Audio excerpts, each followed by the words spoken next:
It's been nearly 70 years since the Meon Valley line was closed. This film seeks to show you what's left in 2024, where it went, and to remember those that built it and worked on the railway all those years ago. To bring back some life to those forgotten people whose memories kept alive these days in very few books, long out of print.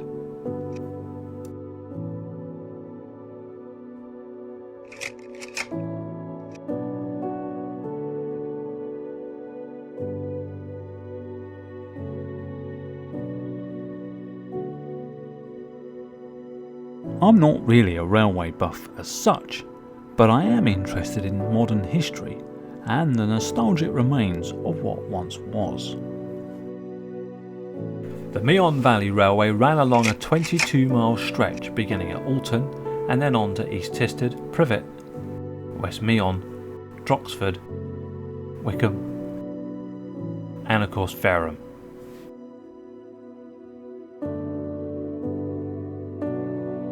There are a few remnants from the last century's railway nearby. The station, of course, in Wickham is long since gone and now just road names hint at where it used to be.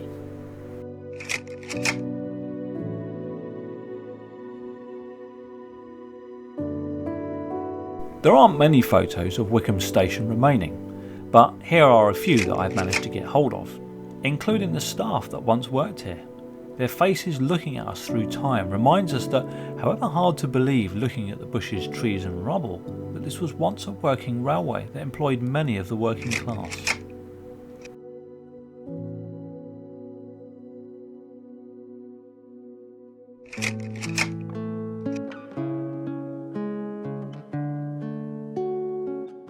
Yep, so this is about it. This is the remains of Wickham Station.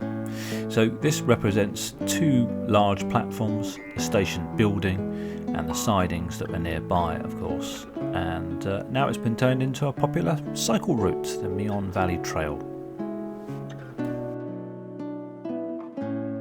This is the first of three bridges that were constructed around about 1901, 1902 or 3. They're all made of iron.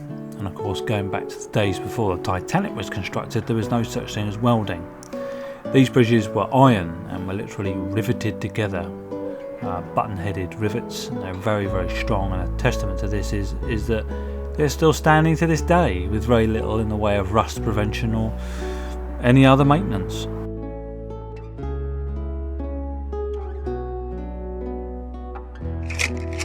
This great photograph taken around about 1950 shows Wickham in full health. You can see the iron bridge below us.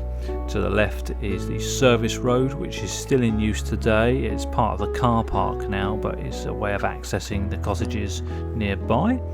And to the far left you can see the two sidings in the distance.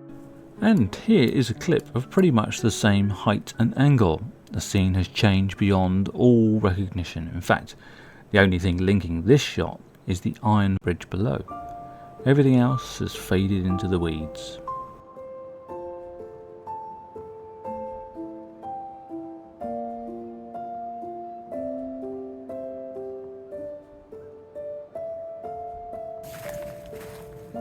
Talking 70 odd years ago. That's a long time ago, isn't it? That is definitely the back platform here. And where I'm walking now in late November 24, you can see the remains of Wickham Station's goods platform to the rear of where the station building was. On the left here are the remains of the cattle pen, and I think both the main platforms are still here but buried deep under modern aggregate thick bushes and trees. Here you can see number 2 of 3 bridges that were built in Wickham to carry the railway down to Faringdon.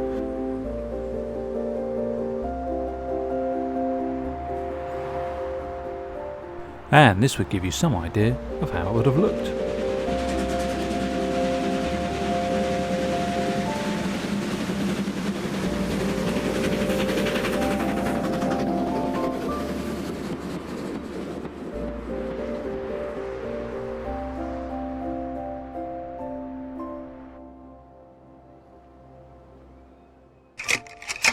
Walking all the way from Wickham to where the line joined the track towards Fareham is a place which was known as Knowle Junction.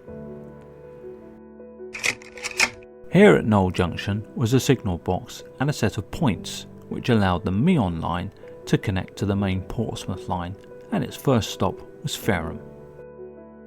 And this shot is of Knowle Junction today as of 2024.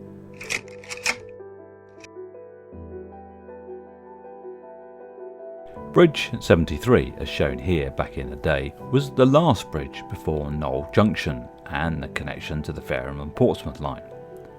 Why did these bridges have numbers?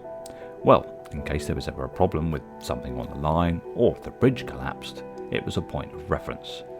Now this might sound a little geeky, and maybe it is, but it was a great help in the days before mobile phones. Bridge 73 is now in a very poor state and threatens to collapse, and subsequently has been closed off to walkers.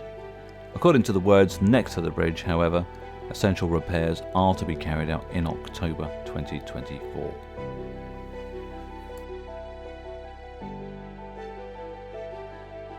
Sadly though, that promise of essential repairs has not been carried out. It was a complete shock on my return to the bridge late in October 2024 to find this scene of devastation. The bridge has been completely demolished. These bridges and parts of the railway should be classed as listed structures. They are a link to the past. Too late once again. Another piece of the forever dwindling Meon Valley Railway passes into history. The next part of the journey of discovery was to walk along what is now known as the Meon Trail. As mentioned earlier, this runs from Wickham all the way to Droxford and beyond.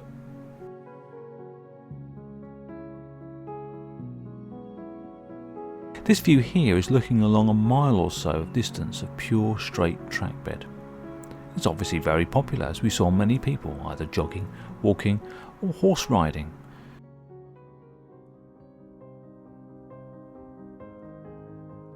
On our journey to Droxford, I managed to capture these bridges in various states of decay. Of the 5 bridges on this section of the trackbed, 4 of them still carry modern day traffic. The other is simply used for farm vehicle access to the local fields.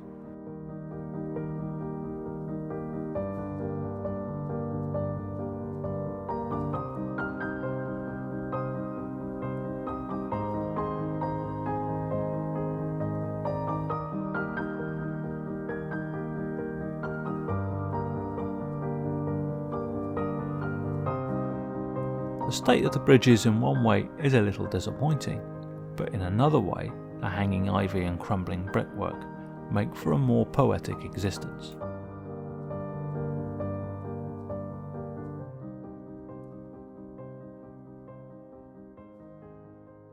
Nestled below in this clump of trees here is the remains of Mislingford goods yard. This sat between Droxford and Wickham and was ran by a team of a few railway employees. The more superior, I would suspect, lived in the railwaymen's cottages, shown here. They're still in use today as private residences, and I'm happy to report in good condition. Now, about 100 yards to the north of the cottages is a large brick-built bridge, shown earlier in this film. And the railway ran from north to south of this view, and as we look down, you can see a gap in the trees of whence it came on the right-hand side. This metal and wood structure still defiantly stands in a sea of overgrown bushes and trees, and once this would have stood above the track to help loading. There were points here also which were operated by a mechanism in a wooden shed nearby.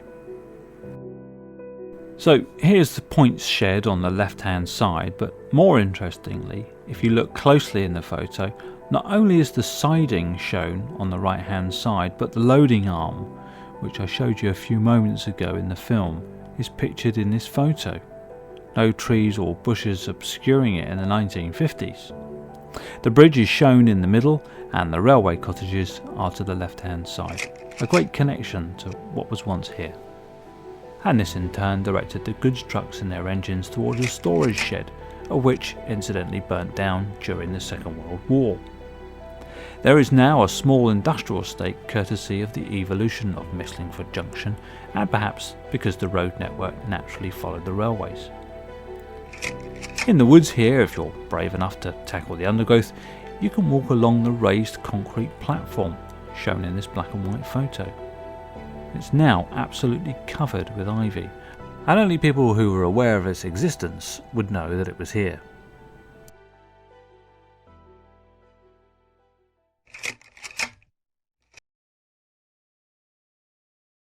Of course, Droxford has more historical pedigree than the other stations on the route because it was the acclaimed meeting place of Churchill and other world leaders as they discussed their plans for D-Day in 1944. Apparently, the secret verbiage was carried out in a carriage on a siding at Droxford. This is a photo of the siding and where the meeting took place and how it looked in 2015 after a recent purge in the vegetation. The tracks are long gone, of course. The recent video of 2024 shows how much has grown back. The platforms at Droxford were so long they even protrude beyond the boundary of the station property into the Meon Trail, hidden by nettles but still surviving. In fact, I would hazard a guess that all the stations along the track have their platforms still in place. The Meon line closed to passengers in 1955, but still operated a good service right up until 1968. All of the stations in the meantime became derelict for a few years until LSWR decided what to do with them. The local councils of the region bought the stations and the land a few years afterwards, and their fates lay in wait. Droxford became a builder's merchant store and then an HGV driving school before being sold as a private dwelling.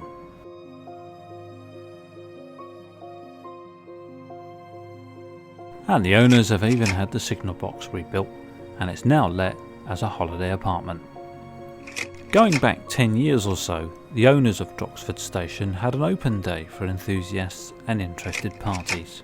If Droxford had an uncertain future when the line was disbanded, then it certainly has come good now. Grass has been laid onto the track bed, and pretty much everything that was has been restored to how it looked 100 years ago.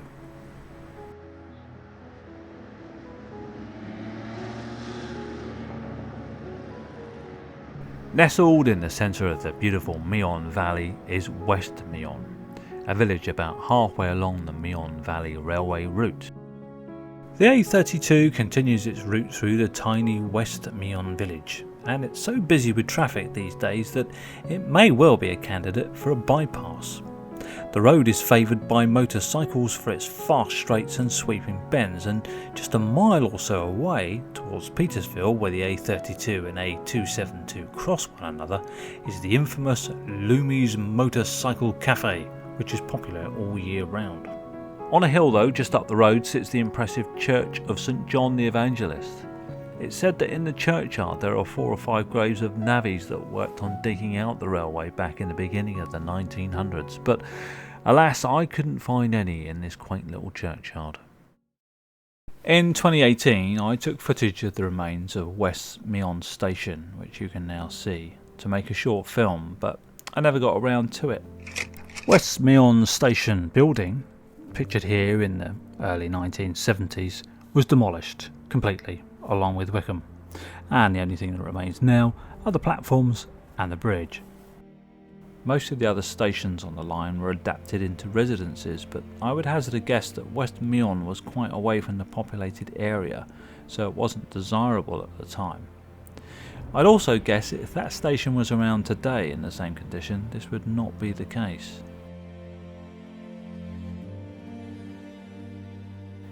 The station building itself was torn down in, I believe, 1977 or 78, and much of the rubble was taken away and used for car parks in the centre of Faringdon, or so the story goes.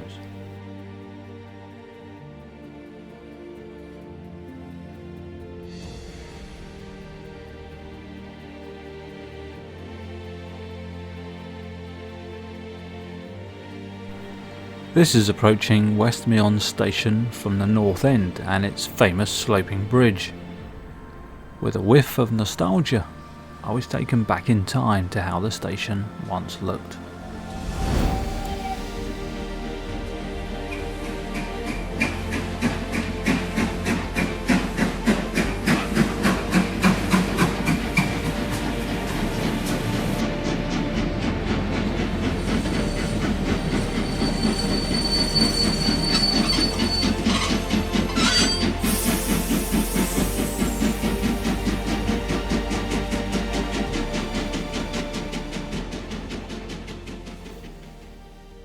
In this early picture of the freshly opened West Meon station, around about the turn of the last century, you can see along the skyline of the picture there are 6 small terraced houses built for the railway workers.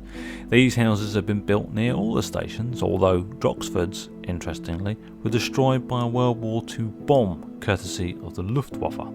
And these are still here along with Station Road, and they're in great condition, as you can see. Looking back towards the bridge, and the station would have been on the left hand side, as you can see in this photograph back in Edwardian times.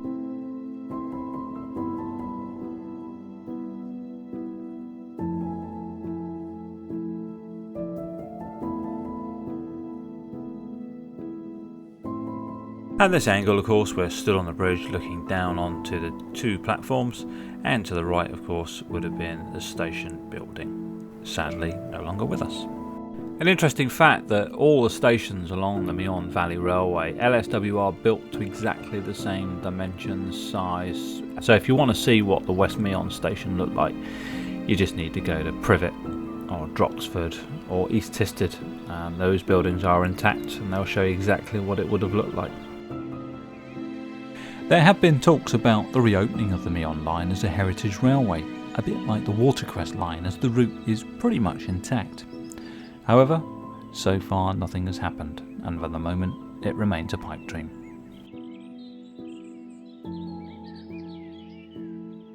This gives you an idea of how the track bed looks these days. You can see that nature pretty much has taken it over. I think it's only kept bare like this because of the amount of walkers that decide to walk along this stretch.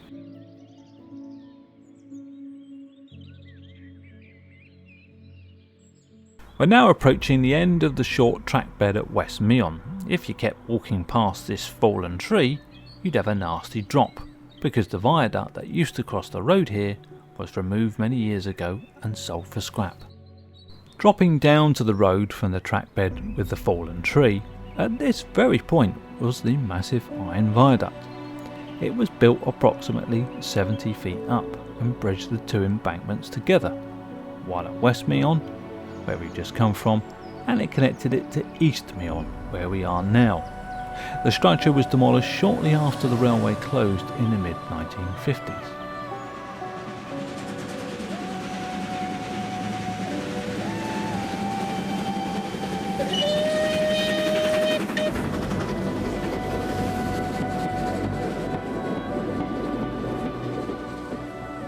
Now covered in ivy and trees are the remains of the reinforced concrete cradle which held the 700-ton viaduct in place. At either end of the viaduct were these absolutely massive concrete blocks, and they've been left here for all these years. This is how the blocks would have looked back in the days of the railway, and this is how they look today. Hard to make out amongst the trees that have grown up around them. It's pretty steep and dangerous to get to, but in the name of filmmaking, I've made it up here. Like a time capsule, as in the photos, but maybe a bit more weather worn and covered in ivy, but very much evident, and a link to the past. And look, even a spare tyre as well. You can see the road far below. Just got to get down in one piece now. This is me trying to get down from the steep embankment, and it gives you some idea of just how high up it is. And of course there's old rotting leaves, bits of bark and gravel, ready for you to fall over onto your face. So for those of you watching this film hoping that I'm going to fall flat on my face, you've got some disappointment, because I made it to the bottom okay. Onwards to the next station then. We leave West Meon station over the viaduct, crossing over into East Meon. The line then runs just a few hundred feet before entering into the West Meon Tunnel.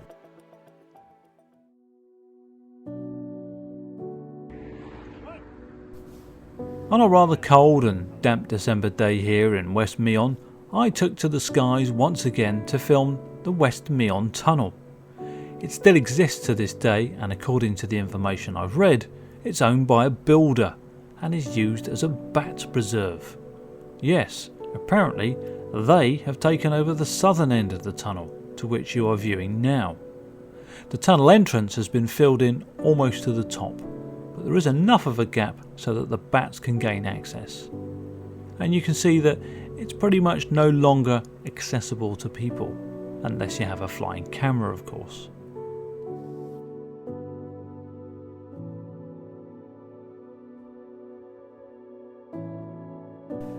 It seems odd to me and a little sad that during my months of looking into the MVR, the Meon Valley Railway, using a few old books and the internet, that very few other people know that these huge man-made constructions from the last century are here.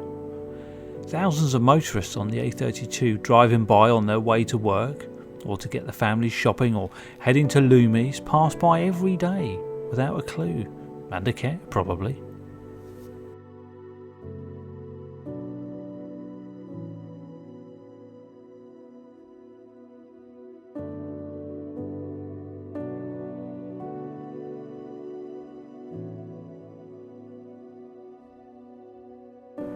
The north end, as you're seeing now as I fly along the old cutting, is used for storage now, and it has big doors set into the entrance of the north section. About halfway along it's sealed off for the bats. At the time of filming it's still pretty tricky to access. There is an entrance into the cutting of Vinnell's Lane here. I would imagine getting a builder's van down here though would not be an easy task.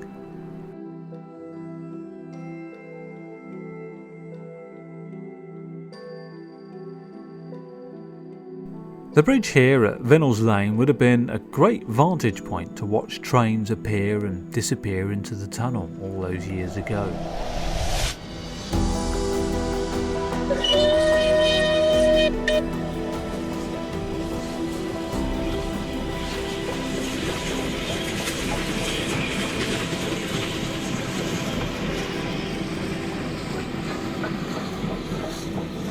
However, long ago the cutting under the bridge has been completely filled in, almost to the top, and people seem to think that it's acceptable to dump unwanted white goods, carpets and sofas here.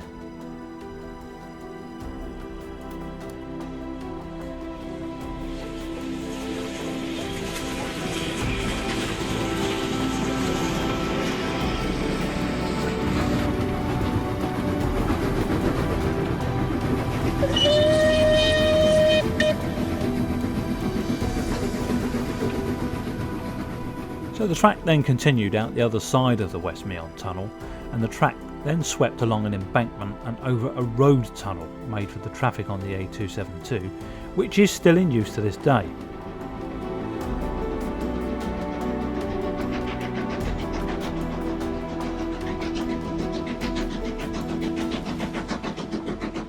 The line then heads north, passing through the long Privett tunnel, and eventually we reach Privett station. Quite why it was placed here leads to a little head scratching, because even today, 100 years or so later after it was built, there is little in the way of houses and people. There's a church, but no pub or village shop. It's miles away from anywhere. As you can see, the station is in great condition, and like East Tisted and Droxford, it's now a private residence. So I read LSWR sold the land back to the local council in the early 60s, and each station was sold for around about £500 with all the land. Latest figures show that each station is now worth in excess of £1 million, so not a bad investment. This tree line here is the site of the railway track as it heads towards Privett in the top right hand corner. The Privett tunnel is below us and to the right, hidden by trees. It's a very long tunnel, 1,058 yards in old money, 969 metres by modern measurements, which is much longer than the Titanic built 12 years later. Imagine that. It's long been sealed and the cutting at one end has pretty much been pushed right up to the tunnel entrance. It's a great shame as it's a testament to the Victorian engineering, and it must have taken a lot of time and work to complete it, most of it by hand. Another interesting fact for you is at least 2 navvies died in the building of this tunnel. And this is the southern entrance to the Privett tunnel. Again, it's sealed off like the West Meon tunnel and used for storage by a private owner.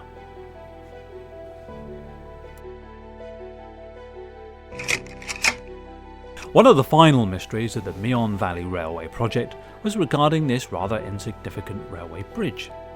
Most of the bridges and tunnels on the lines can be spotted relatively easily. This one, however, I really didn't have much of an idea where it was initially. I couldn't see the cutting on Google Maps, so it didn't match up with the photo. So, like a detective, I started to try to work out where it was.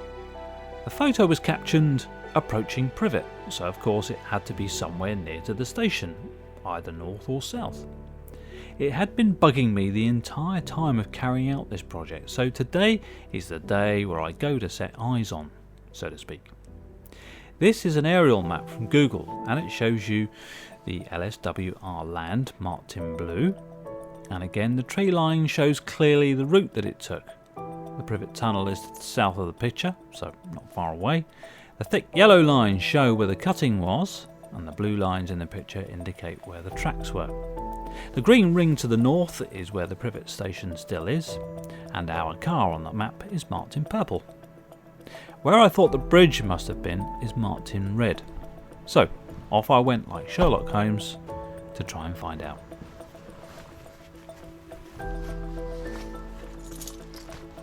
Right, ready? We walked along Sage's Lane to where I have assumed some sort of footpath still remains. Old maps that I've looked at show that the bridge was built for access to the fields for both vehicles and for people on foot. At this stage, of course, I really didn't know for sure, but my fingers were crossed. Magnifying glass on standby. This is the station of Privett in 1968, some 15 years after it closed. And judging by the state of it, you can see that it's just generally fallen to pieces. But in the distance, captured in this photo, is what I believe is the footbridge I'm looking for, circled in red. I'm not much of a gambler, but it looks as though my mental guessing had paid off, to a degree. There was indeed a footpath here. Overgrown, yes, but here nonetheless. Onwards, dodging thorny brambles and soggy grass, the three of us continued into the unknown, waiting for mud. The path continued on an upward slant, quite steep, more than the video shows. The path itself had been scattered with aggregate at some point, so not much mud yet. It was looking promising. I would say at this point we're a good 20 feet above the road behind us. Still steadily climbing up the path, what were we going to find? Had the railway cutting just been hidden by trees? Had the bridge been broken in two and covered with ivy like many of the other relics on the line? Had it been removed? Who knows? I would just have to wait. To most people it probably doesn't sound that exciting, but I do love solving mysteries and putting the pieces together. I was dying to know, and soon my wait would be over.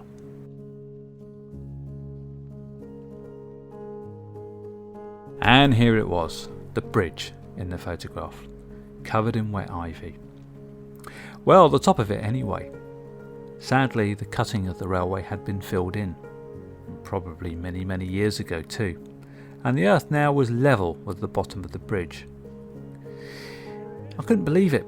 I was a little sad that you could no longer look over it and imagine how it would have been in those pre-war years, with all those preparations for moving troops, goods and passengers. But of course I have to accept that so many years have gone by.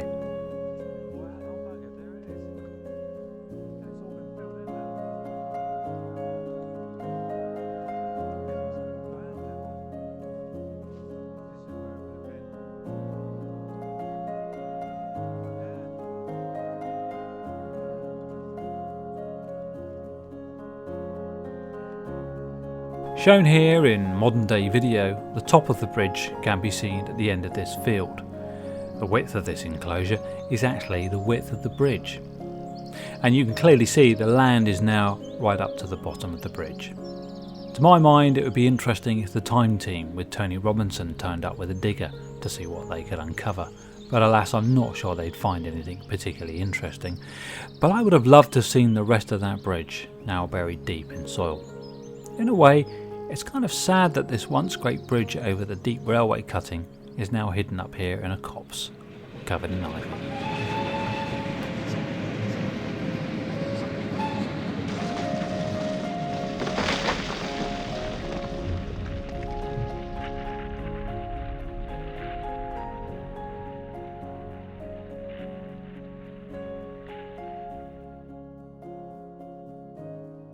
As trains left Privett station and headed north towards the East Tisted station, the track passed through a cutting in the woods and ran alongside the A32 for a mile or so until it crossed over the bridge at Hedge Corner.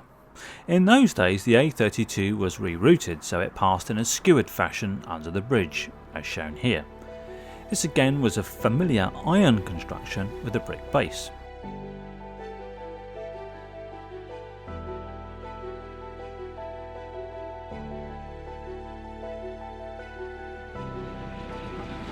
In these days, of course, the train was a priority and cars were very much in second place.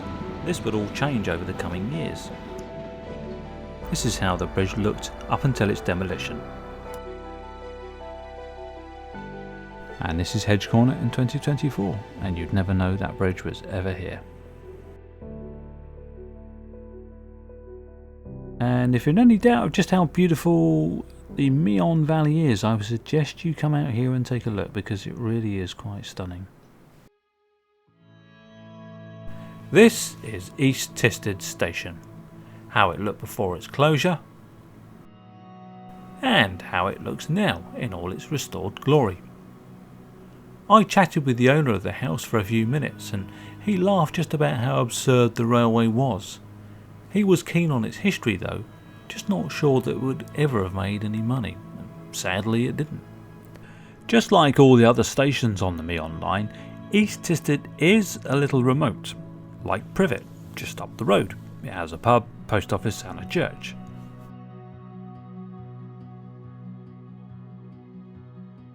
This particular video of East Tisted station shows the iron bridge that allowed both foot and wheel travellers to gain access to both the village and the station. Today it crosses the garden of the station house, and a little like Wickham earlier, I can see no signs of any maintenance. These things were built to last. More than 120 years old and it's still here. Here are shown in a few black and white photos of the bridge spanning across the double tracks. They may not be here anymore, but the bridge lives on and you can still walk or drive over it. It has been mentioned in one of the books about the line that maybe the railway wasn't really intended to service the working class public, but more the local gentry. It might be coincidence, but very large stately homes seem to be close by at all stations. This was Tisted station around about 1968 or 69, and by this point the Meon Railway had been closed for at least 10 or 15 years or so. Evidently shown in this photo is nature taking back which was once hers, weeds now covering the station platforms, and the station gently crumbling into history, the trackbed evident in the direction that it took. Alton View is the new name for the housing estate which has been built on top of where the sidings of Tisted station were. Here the maintenance gang also had their HQ, and this gang of men were in charge of the trackbed from Tisted all the way to Wickham, and the chief of the gang was called Harry Appleton, and he's pictured here on the left. This view shows you clearly how Tisted was laid out. To the bottom left is the station itself, and to the bottom right is Appleton View, or where the sidings once were. It shows you clearly where the railway went, heading north towards Faringdon halt. As of that stage, I had no idea of what remained on the railway north of Tisted, but it was like a hand beckoning me to go and take a look to see what, if anything, remained. At the end of Tisted station there would have been a bridge holding up the track bed. This is now long gone. When I first arrived at East Tisted, something just didn't look right about the landscape, and now I know. Where the black BMW is passing now would have been the bridge, and if I play this clip again you can see where it was. When it was demolished, I'm afraid, I don't know.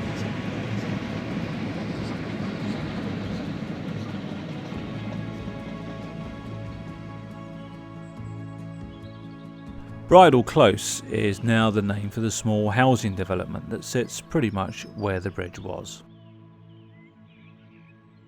We crossed the road at East Tisted along where the bridge would have been and up past the housing estates. Up a short path onto what obviously was the old track bed.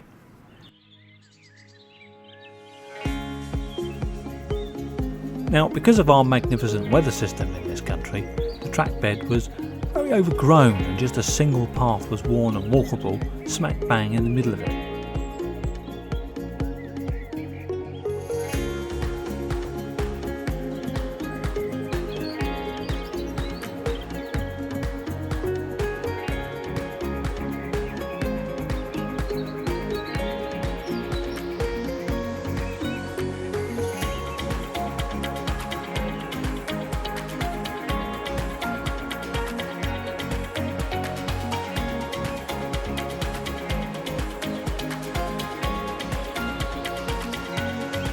So here we are, we're walking along the track bed and we've started out from East Tisted and we're walking towards Alton, although we're not going that far.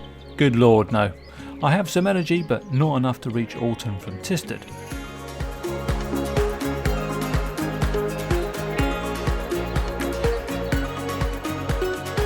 We continued walking along the old track bed, evidently here taken back over by nature. 70 years of closure is a long time, of course.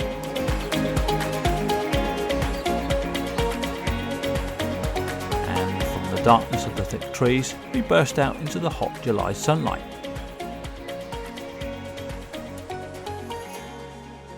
We carried on walking along this more open section of the track bed.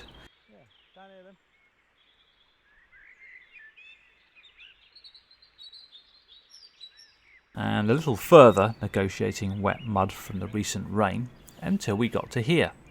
The track bed ended suddenly in a field. Where did it go from here? Interesting. It should have curved gently down towards Faringdon Halt, its next stop, but it didn't. In fact, there was an upward slope. I managed to find a very rare photograph taken of, well, pretty much of where we are now, and this was taken in around about the 1930s. It looks as though at some point over the last 70 years or so, the land has been filled in. I managed to work out where this photo was taken back nearly 70 years ago, and this is how it looks today. Not quite the same angle, but pretty much. And as it's mainly a farming community out here in the sticks, very little has changed. Even the fields have the same boundary lines.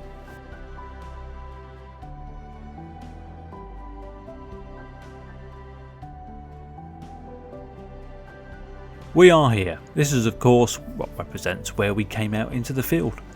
The barn is shown a little further along, and yes, it went up a slope. So I think at some stage the cutting was filled in. And further in the distance is Faringdon Industrial Estate, or what would have been Faringdon Halt, and ultimately our destination. And here, as I approach the barn where I'm walking, would have been a deep railway cutting. So you can really tell how much earth was moved to fill in this.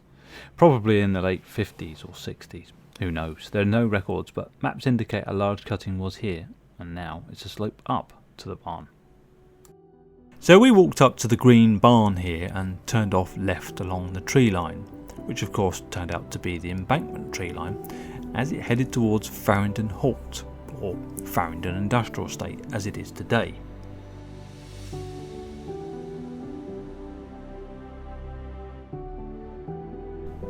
So after taking a left at the barn, we walked down a very long slope towards the main road.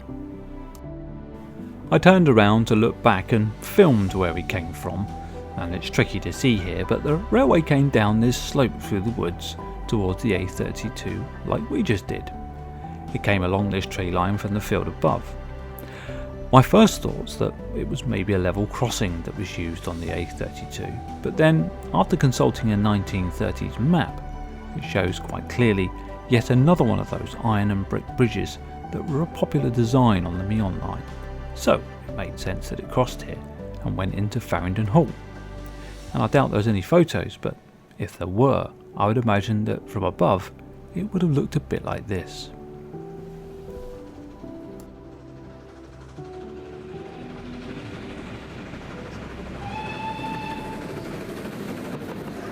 Over the large bridge then, the trains would continue into Faringdon, crossing a small field, and then over a much smaller bridge in Brightstone Lane.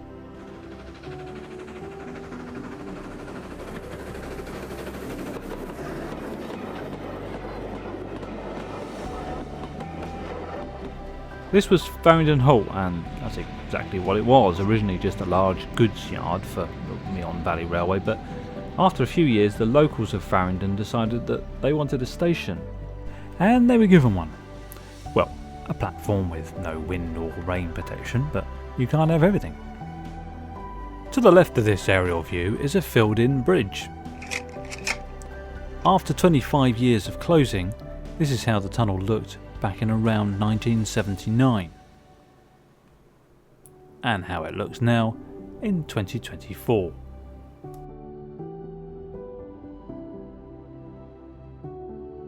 Through the tunnel and out the other side, the trains would terminate at Alton. From Alton, travellers could go to London Waterloo, back to Winchester on what is now the Watercress line, or on to Basingstoke. The world back then was your oyster. To summarise then, the line came down across the fields from where we walked earlier. It then crossed the A32 on the large iron bridge, which is now gone, and then further through a field, across a bridge in Brightstone Lane, which has been removed, and just after that the line split into sidings for the goods yard. The main line stopped at the halt to pick up passengers and continued through the now filled-in tunnel before heading to Alton Station, its terminus.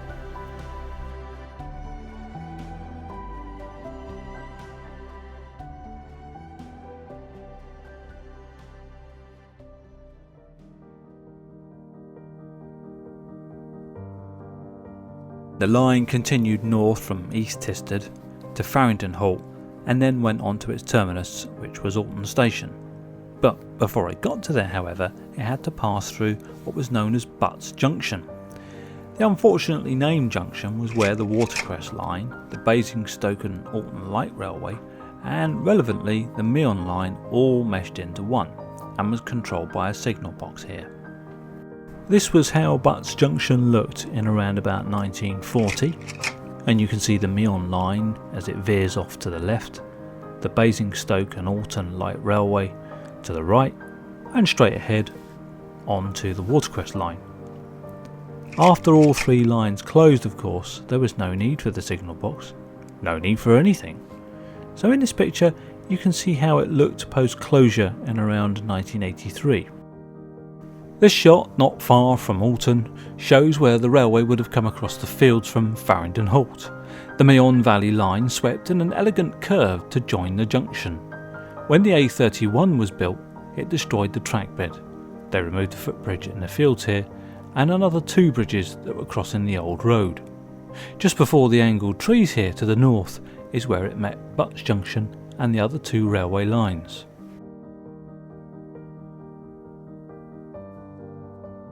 This is the shot from 2024, and Butts Junction signal box would have been on the right hand side here where the bright green grass is.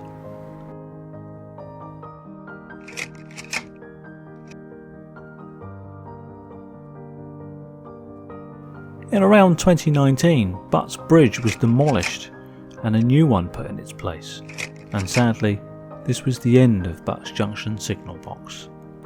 Maybe it should have been classed as a listed building. Who knows, too late now. This is the new Butts Bridge, and it replaced the old Butts Bridge because it was causing an issue with infrastructure, and some of the lorries that are on the roads these days couldn't make it through without causing a bit of a block, so they thought it probably best to smash it down and replace it with a nice new shiny one.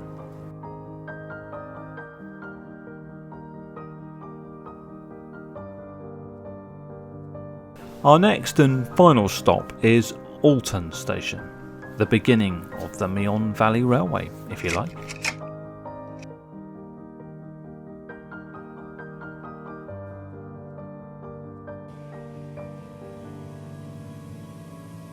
Alton to this day is still in use as a main line to London Waterloo on platforms 1 and 2. Platform 3, however, has been back in action after the Midhants Railway closed in 1973, when a group of volunteers were successful in putting it back on track, so to speak. It reopened in 1985 and continues to serve the Watercress line to this day.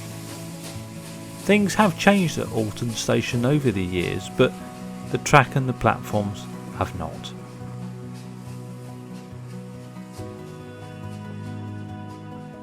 The crumbling remains of the Meon Valley Railway are everywhere and for anyone to see. Google Maps shows the line of which it took quite clearly.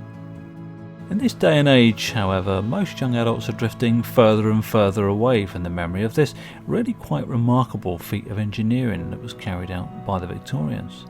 With its many tunnels, bridges and thousands of navvies that did all the donkey work, and at the time, highly sophisticated steam engines, remote signals, points, stations and the many staff needed to run it, it's a nice reminder that all this was accomplished without computers and design software, but was done on a design board with pen and ink. Ghosts of the Meon Valley roam through the places trains call